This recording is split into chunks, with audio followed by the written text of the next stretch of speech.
रामकृष्ण हरी. आज आपण बनवणार आहे मसाला वांग. त्याच्यासाठी बघा मी छान असे हिरवे वांगे घेतले काटळी. ते अगदी असे धुवून घेते आणि चिरून घेते. त्याच्यात बघा हे मसाल्यासाठी काय काय घेतलंय मी.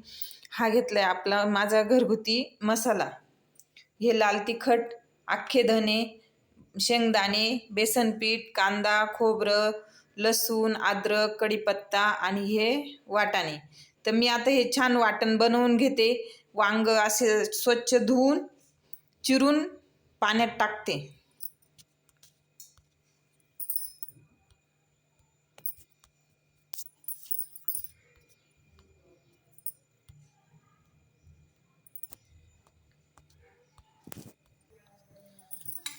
मी ते छान आपलं वाटण जे काय बनवायचंय ते चिरून घेतले. आता आपण हात तवा ठेवून लोखंडी तवा ठेवलाय. त्यावर आता छान असं तेल टाकून आणि एक एक करून भाजून घेऊ. हा कांदा आणि अद्रक आलं छान असं लाल तांबूस असं भाजून घेऊ आपण, कारण वाटण बनवायचे आपल्याला.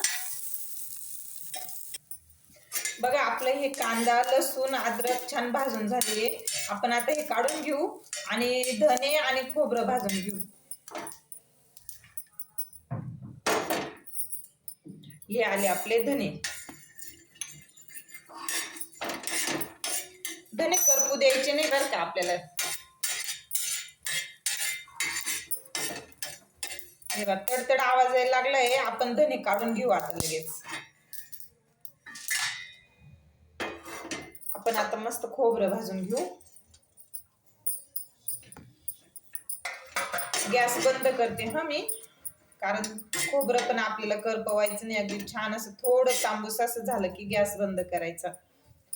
बघा झालंय आपलं खोबरं भाजून. मी आता छान वाटण बनवून घेते. बघा आपलं वाटण तयार आहे. हे आपलं वाटण आहे आणि वाटण असं पाणी टाकून नाही केलंय मी बरं का. बिना पाण्याचंच वाटण करून घेतलं. हे आपलं बेसन पीठ. आता यात आपण टाकू हे 2 चमचा मसाला. माझा घरगुती मसाला आहे बरं का हा बा.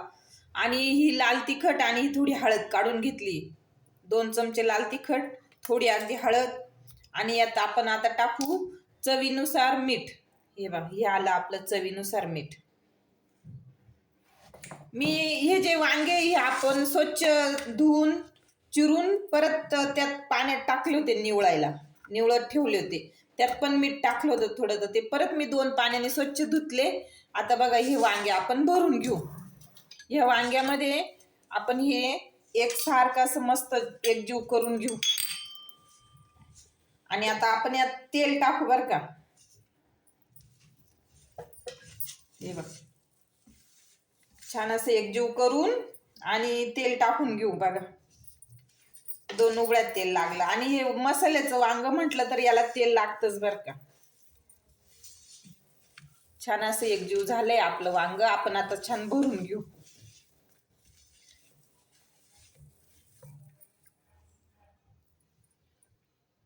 हे बघा आपण असं भरून घेऊ हे वांग. आपल्याला वांग आहे ना, आणि ह्या वांग्यामध्ये पूर्ण शिजोपर्यंत हा मसाला राहिला पाहिजे बरं का. असं भरायचं, छान भरायचं आणि पूर्ण मसाला राहिला पाहिजे. आपण बाजरीच्या भाकरी बरोबर हे वांग खाणार आहे. बघा आपलं वांग भरून झालंय. आता आपण छान फोडणी बनवू बरं का. आपली कढई तापली, आपण तेल टाकून घेऊ आता. ह्याला आपलं 3 पळ्या तेल.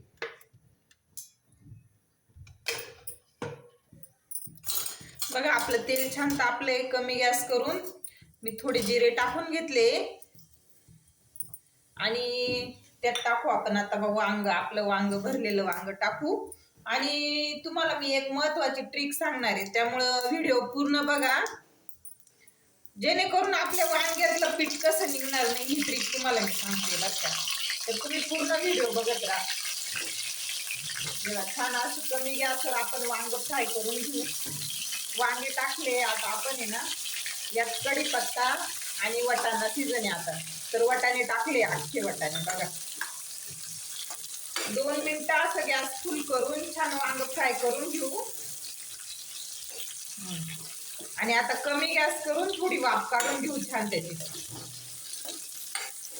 आपल्या वांग्यातलं पूर्ण वांग शिजून पण जातं तरी पण आपल्या वांग्यातलं पीठ बाहेर येत नाही मसाला बर का. हा याच्यावर आता मी छान झाकण ठेवते. आपलं 1 मिनिट झालंय बघा. आपण असं थोडं हलवत घेऊ हे वांग बघा. कमी गॅस आहे बरं का आपला, फुल गॅस नाहीये.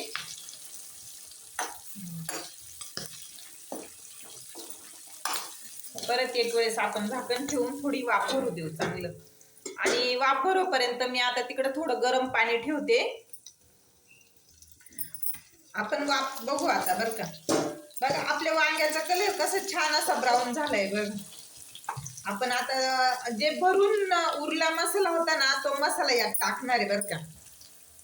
हे बघा हा आला आपला उरलेला मसाला. आपण पूर्ण असं कोरडं बनवणार नाही, अगदी थोडं अंगच्या रशीचं वांग बनवणार आहे बरं का आपण. कारण बाजरीच्या भाकरी बरोबर खायचं म्हटलं तर पूर्ण कोरडं वांग नाही खाता येणार. हे बघा आता मी परत हे मसाल्याला थोडं फ्राय होऊ देते, वाफ भरू देते. तुम्हाला दाखवते मी.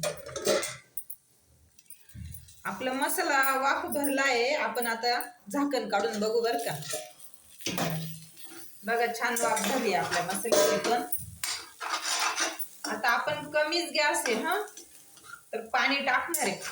हे बघा मसाला पण छान फ्राय झालाय. त्या अगोदर आपण हे वांगे जे आहे ते आपण असे ठेवणार आहे बघा, जेणेकरून वांग्यातलं पीठ पूर्ण जसेच्या तसंच पीठ राहतं. म्हणजे मसाला जो आहे आपण भरलेला तो मसाला जसाच्या तसाच राहतो. असं लावून ठेवणार आहे. आणि छान त्यात पाणी टाकणार आहे. पाणी पण आपण गरम पाणी ठेवले ते पाणी टाकणार आहे. आणि अगदी थोडं पाणी टाकणार आहे बरं का. हे बघा मी हे मिक्सरच्या भांड्यात ओतून घेतलं, कारण आपण यात वाटण बनवलं होतं. हे आलं आपलं पाणी. अगदी थोडं लागणार आहे बरं का. आणि मी तुम्हाला बोलली होती की आपल्या वांग्याच्या भाजीतलं पीठ कसं राहणार आहे त्याची तुम्हाला एक ट्रिक सांगते.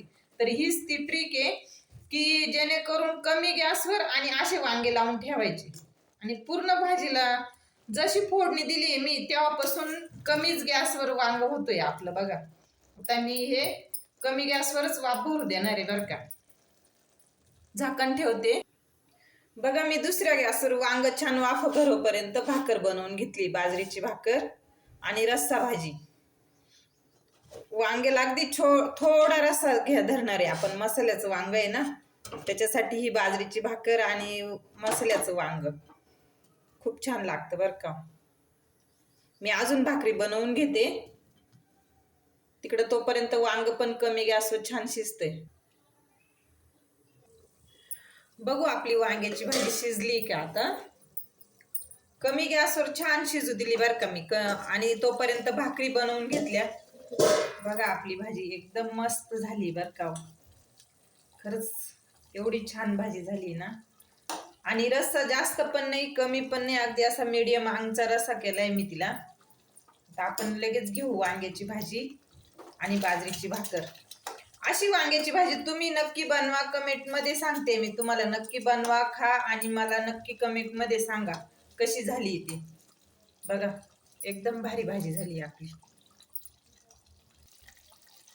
किती छान भाजी झाली बघा आपली मसाला वांग.